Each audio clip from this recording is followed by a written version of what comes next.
Okay, let's unpack this. We've got a stack of fascinating, though well, pretty heavy source material here. This isn't your typical news report. It's excerpts pulled directly from courtroom testimony. Specifically, the alleged experiences of a very famous person, Britney Spears, testifying against Diddy.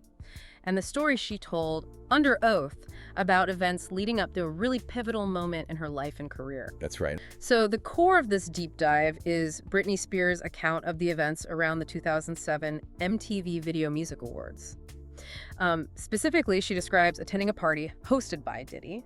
Right. And the chain of events she alleges followed that night, which she claims, ultimately led straight into her conservatorship. And the testimony, it names specific individuals and entities she claims were involved. We're talking Sean Combs, Diddy, of course, Lou Taylor, Robin Greenhill, and TriStar Entertainment. Mm-hmm. And the source material, it really sets the scene. Describes Britney's appearance in court, frail, yeah, but with this fiery resolve, anxious yet resolute. Yeah, the sense was she wasn't just a pop icon there. She was a survivor, Finished being quiet after allegedly being told to stay silent for so many years. The source even mentions this sort of palpable surprise in the room when she actually appeared, like even the judge paused. Yes, and the source notes Diddy's lawyers apparently traded these alarmed looks, and he shifted, whispered to his counsel. But the testimony describes Britney as, not looking his way, not at first, anyway. She settled into the chair, and the source says her voice, though it was trembling, it was firm. She stated she wasn't just another celebrity around Diddy, but, and this is her quote, a casualty of the same network now under scrutiny. Pretty powerful start. Definitely. So here's where it gets really interesting, based on the story she told under oath. It allegedly all began the night before the 2007 VMAs. She testified she attended this party Diddy was hosting, Pure Nightclub, Caesar's Palace. Right, and she testified she was told, oh, it's safe. Just drinks, fun, few artists. But according to her testimony, it was anything but safe. She claimed that night changed absolutely everything. She'd planned to leave early, actually, save energy for her big VMA comeback performance the next day. But then in her testimony, she recounts someone passing her a champagne flute, and Diddy, apparently grinning, saying something like, just one, you'll be fine. And her claim, under oath, was that drinking from that specific glass. Right. Well, that was the last moment she recalled with any clarity. After that, things became hazy, she told the court. The room started spinning, her thoughts slowed right down, vision blurred, she lost her balance. And then, she testified, she remembered hearing someone say, clear as day apparently, she's done. And then laughter. That, she said, was basically it. The next morning, she claimed she woke up just completely disoriented. Not hungover, she was very clear about that. It felt like something else, something darker. Her body felt heavy, memory patchy. She felt something had been done to her, but testified that everyone around her, her team, just insisted she was fine. Told her she was being dramatic, wouldn't listen. Looking back, she told the jury her belief now is that that whole night was a setup, a trap. According to her testimony, yeah. Diddy had already chosen her as the next sacrifice, her words, and she didn't even know it. She described his behavior at the party like oddly attentive, watching her closely, offering drinks, getting on the mic. She felt like she was being paraded around. And the source points out that, in her testimony, Diddy wasn't the only notable figure there. She mentioned other industry people, right, with alleged ties to TriStar. Exactly. The same firm she claims would later help orchestrate her conservatorship. And among them, she specifically named Robin Greenhill. Right. Britney explained Robin was often just sort of in the background at these parties, silent, observing. And the source notes, interestingly, this is the same Robin Greenhill named in Lil Rod's lawsuit regarding Diddy's alleged payments. Britney's testimony alleges she didn't know Robin Greenhill's name back then, but she remembered her face. Why? Because Robin was allegedly the one who ushered her into a VIP lounge with Diddy right before, as she put it, everything went dark. Wow. She claimed she trusted them, didn't think she was in danger, but alleged she wasn't protected at all, she was set up. Her feeling upon reflection, as stated in court, is that this night was part of a larger plan. A humiliation ritual, she called it, meant to break her down and pave the way for what came next. And she claimed Diddy was, in her words, at the center of it. Okay, so moving from that really disturbing night to the very next day, the VMA's performance itself, that Sunday. How does her testimony describe her state for that, incredibly crucial moment? Well, she testified she still wasn't fully recovered, not even close, feeling dizzy, unsteady, just not herself. But her team, she claimed, just insisted. The show had to go on. Immense pressure, she said, to just pretend nothing was wrong. And she recounted being rushed into makeup and wardrobe, handed a costume she didn't request, that infamous glittery bra and black shorts outfit, the one everyone remembers. Yeah, despite asking for a different one. When she said it didn't fit right, she testified she was basically told, just wear it, you're fine. So on stage, trying to dance, she described feeling so out of it she could barely move. And the performance, well, we know, it was widely mocked, just panned everywhere. But she told the jury it wasn't just a bad night or a mistake on her part. She claimed it was, and this is a direct quote, engineered. She said, "They made sure I failed." Wow. And according to her testimony, Diddy watched the whole thing from the crowd. She recalled seeing him looking calm, she said, unbothered, not surprised at all, with a look she interpreted as satisfaction. And what allegedly followed was this incredibly rapid onset of a media frenzy. The whole breakdown narrative just took hold immediately. Headlines everywhere, public calls for rehab, her custody battles intensifying. And ultimately, the conservatorship being initiated. She testified, "They humiliated me on purpose, broke me in front of the world, and then used that to lock me away." And in court, the source says she directly addressed Diddy, stating, "You started this, and now I'm ending it." So this brings us to the section where her testimony explicitly tries to connect these events to the people she claims became her conservators. How does she make that transition in her testimony? Well, the source notes her voice. It trembled a bit here, but it was clear. Shifting from describing that performance to her experience under the conservatorship, she stated very plainly, "I didn't fall apart. They took me apart piece by piece." And under oath, she named them: Lou Taylor, Robin Greenhill, and TriStar Entertainment. According to her testimony, after the VMAs, her phone wasn't filled with sympathy. It was demands. From her father, a man she referred to only as Larry, and Lou Taylor, a woman she testified she barely even knew back then. Right. She claimed they were saying she was spiraling, needed structure, already talking about controlling her estate just weeks after that night at Pure. She described Lou Taylor's voice on the phone as calm, too calm, sounding, in her words, like someone who'd been waiting for this exact moment. Then came the alleged appointments, psychiatric evaluations, rehab facilities she testified she doesn't even recall agreeing to. And Lou and Robin, she claimed, were always just hovering. She stated these weren't genuine wellness efforts at all. They felt like rehearsals, setting up the conservatorship before she even understood what that word really meant. And here's a particularly significant detail from her sworn statement. She testified she later found out that Lou Taylor had actually worked with Sean Combs, with Diddy, back at Uptown Records. Her quote was, "That's how they knew each other, that's how they moved." She stated her belief that she was essentially handed to them. It wasn't just some random chance she ended up under their control. And she stated under oath her belief, her strong belief, that Diddy and Lou Taylor spoke in the days right after the VMAs. She claimed Diddy told Lou that Britney was too far gone, that the public saw what they needed to see with the VMA performance. And this conversation, she concluded in her testimony, was the justification they needed to really push the conservatorship into motion. Robin Greenhill, she testified, was presented as Lou's shadow, basically doing the dirty work. This allegedly included approving wire transfers from Diddy's accounts to various women in his network. She noted they called Robin an accountant, but Britney, in her testimony, flat out called her a handler. Big difference. Huge difference. So turning to the conservatorship period itself, she described the treatment centers she was allegedly sent to as part of the, quote, machinery used to break her down. She claimed she was drugged until she couldn't speak properly, forced into facilities against her will, sent home with these strict medication regimens she never consented to.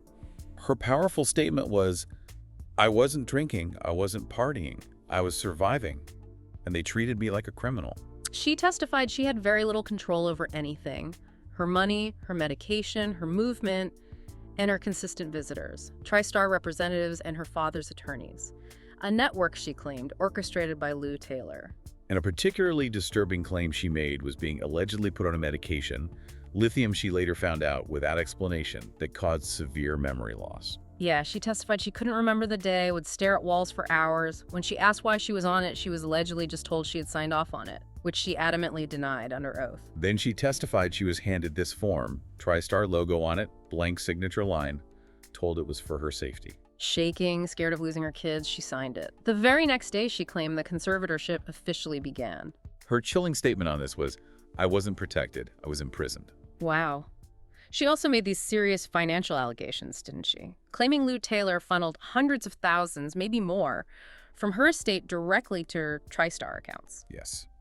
And she pointed out under oath that Diddy's own financial advisor was apparently CC'd on communications about her money, which prompted her question in court.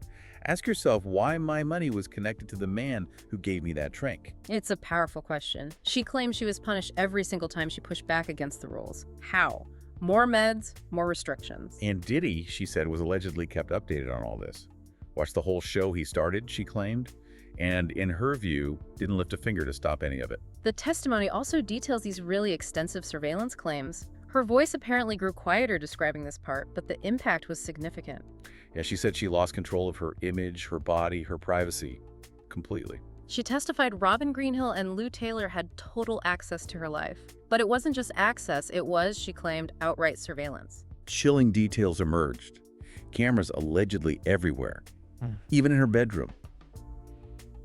And she wasn't allowed to shut the door. Messages with her own children monitored, she claimed. Even her Google searches. Her iPad allegedly locked if she looked up her own name too many times. Black box security, hired by her father, was allegedly instructed to work directly with TriStar on this.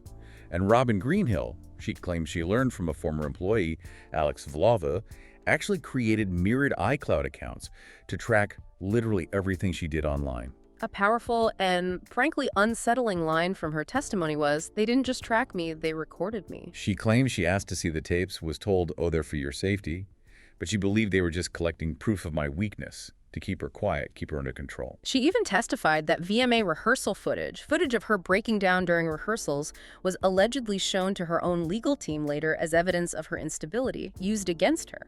And she claimed she asked repeatedly about security footage from that Pure Nightclub party, the origin point of all this, but was always told, nope, doesn't exist. Addressing Diddy again in court at this point, she stated, "You said you were trying to help, but I was the one who got locked in a room.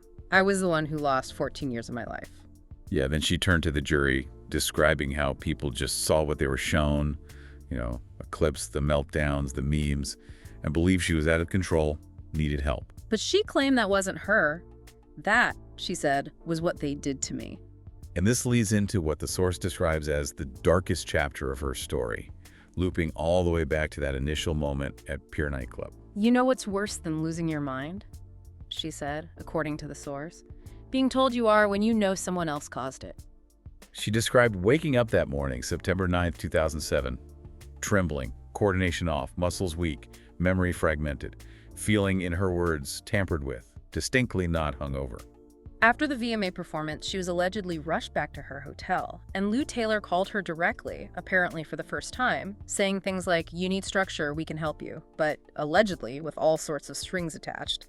Within a week, she claimed, legal documents began changing hands incredibly rapidly. Power of attorney shifting, people she'd never even hired allegedly managing all her decisions. And then the crucial, really unexpected revelation in her testimony here. It's about the security footage from that night at Pure Nightclub. Right.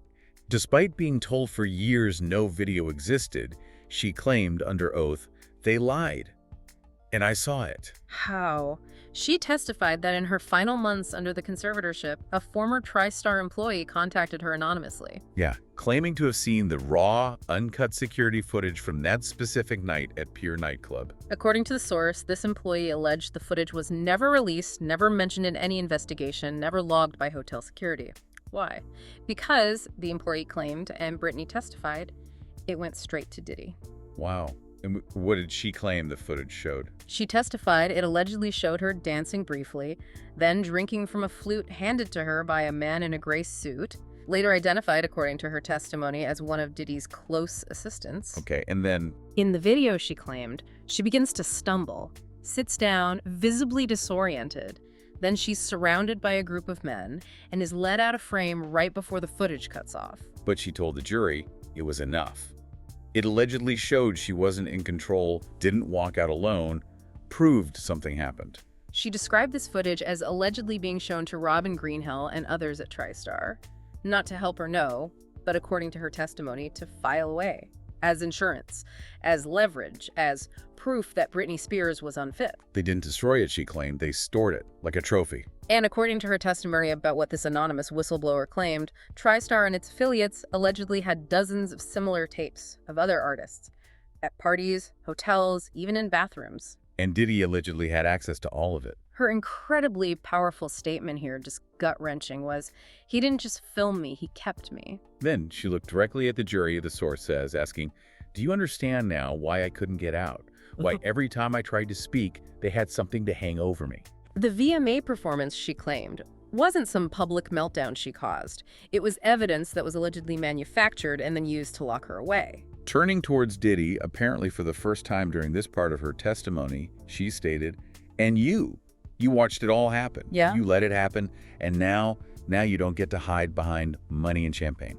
In her concluding testimony, the source describes her voice as, well, no longer shaking, just ringing out with fury. "I want to say this clearly, for the record, I am not crazy. I was caged." She told the court they made her a joke, painted her as unstable for the whole world to see, and when she cried out for help, they allegedly just called it part of the breakdown narrative. But she testified she wasn't breaking down. She was, in her words, screaming. Even after the conservatorship finally ended, she claimed she felt unsafe speaking out. Why? Due to alleged threats? She mentioned Diddy had people, claims she was warned she would disappear again if she spoke up. That's why she testified she stayed quiet until this very moment in court. Then came a particularly poignant moment described in the source material. She pulled out a handwritten letter from 2009, addressed to Diddy, which she claims she was allegedly never allowed to send at the time. The source details her reading key lines aloud from this letter. Things like, "I hope it was worth it.